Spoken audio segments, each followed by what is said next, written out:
آقا کریم صلی اللہ علیہ وسلم نے اسی لیے دعا فرمائی اللہم اعط الحسین صبرا و اجرا، یا رب العالمین میرے حسین کو صبر اور اجر عطا فرمانا۔ یہ نہ فرمایا یا رب العالمین میرے حسین کو اس شہادت سے محفوظ فرما لے، میرے اہل بیت کو اس شہادت سے محفوظ فرما لے، میرے صحابہ اکرام کو اس شہادت سے محفوظ فرما لے، بلکہ امتحان دینا تھا اپنے نواسے کو، جس کے لیے اپنے بیٹے کو قربان کیا، جس شہادت کے لیے اسے تیار کر رکھا تھا، وہ امتحان دلوانا تھا۔ اور حضرت امام حسین رضی اللہ تعالیٰ عنہ نے اور آقا کریم صلی اللہ علیہ وآلہ وسلم نے اس عملی امتحان کو دلوا کر امت کو کیا پیغام دیا، امت کے لیے کیا سبق چھوڑا، ہمارے لیے کیا پیغام چھوڑا، کیا یہ طریقہ چھوڑا جو آج ہم لیے پھر رہے ہیں، جس پہ آج ہم عمل پیرا ہیں؟ نہیں، ہم نے فرمایا وَلَكُمْ فِيهَا أُسْوَةٌ، میں تمہارے لیے اپنی زندگی کو، اپنے ہر عمل کو نمونہ بنا کے پیش کر کے جا رہا ہوں کہ باطل کے خلاف کیسے ڈٹ کے کھڑا ہونا ہے، حق کا کیسے ساتھ دینا ہے اور کس حد تک جا کے دینا ہے۔ اگر اپنی جان بھی چلی جائے تو دے دے، اہل و عیال قربان کرنے پڑے تو کر دیں، اپنا جوان سالہ بیٹا قربان کرنا پڑے تو اسے کر دو، اپنا شیر خوار بیٹا بھی قربان کرنا پڑے تو کر دو، لیکن کبھی بھی باطل کے ساتھ کھڑا نہیں ہونا، ہمیشہ باطل کے خلاف صف آرا ہونا ہے۔ اصل پیغام، اصل جو سبق اور اصل جو امت مسلمہ کو ذمہ داری دے کے گئے حضرت امام حسین رضی اللہ تعالیٰ عنہ، وہ یہ ذمہ داری ہے۔ حضرت امام حسین رضی اللہ تعالیٰ عنہ نے فرمایا کہ میں یزید کی بیعت کیوں نہیں کر رہا؟ آپ نے علت انکار بیعت کیا ارشاد فرمایا؟ آپ نے فرمایا وَيَزِيدُ بْنُ مُعَاوِيَةَ فَاسِقٌ، یزید بن معاویہ فاسق ہے، فاجر ہے، مولن لانتی ہے، قاتل النفس مسلمانوں کا قاتل ہے، اور شارب الخمر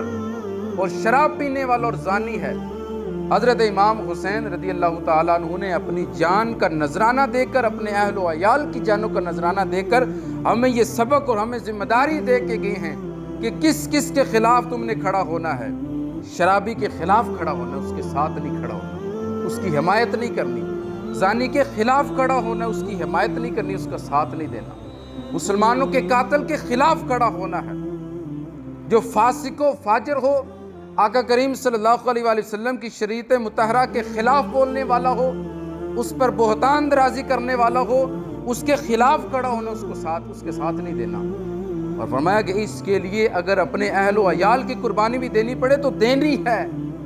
حضرت امام حسین رضی اللہ تعالیٰ عنہ اس طرح یہ ذمہ داری ہمیں دے کر گئے ہیں، اور آج اگر ہم ان ذمہ داریوں کو بھول کر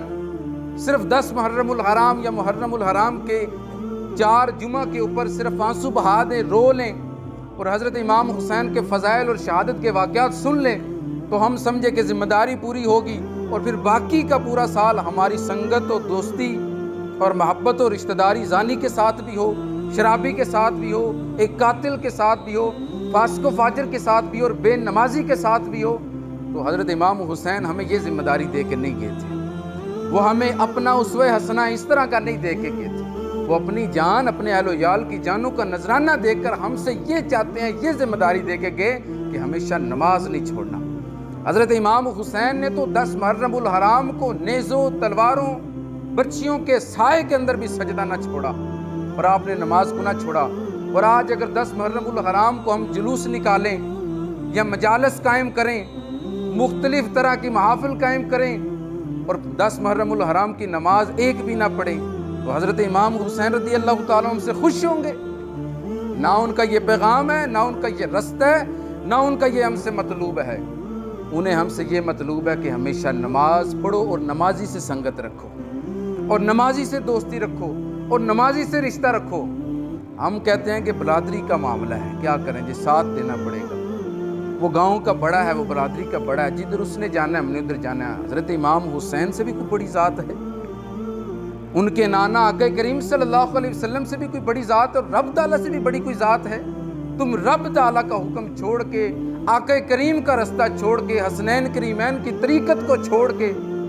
اور کہتے ہو کہ وہ ہماری برادری کا بڑا بندہ ہے، ہم کیا کریں، اس کا ساتھ دینا پڑے گا۔ یہاں کیا کرے، اگرچہ وہ مجرم ہے لیکن اپنے خاندان کے اس کا ساتھ نہ دے تو ان کا کیوں دے؟ حق کا ساتھ دینا ہے،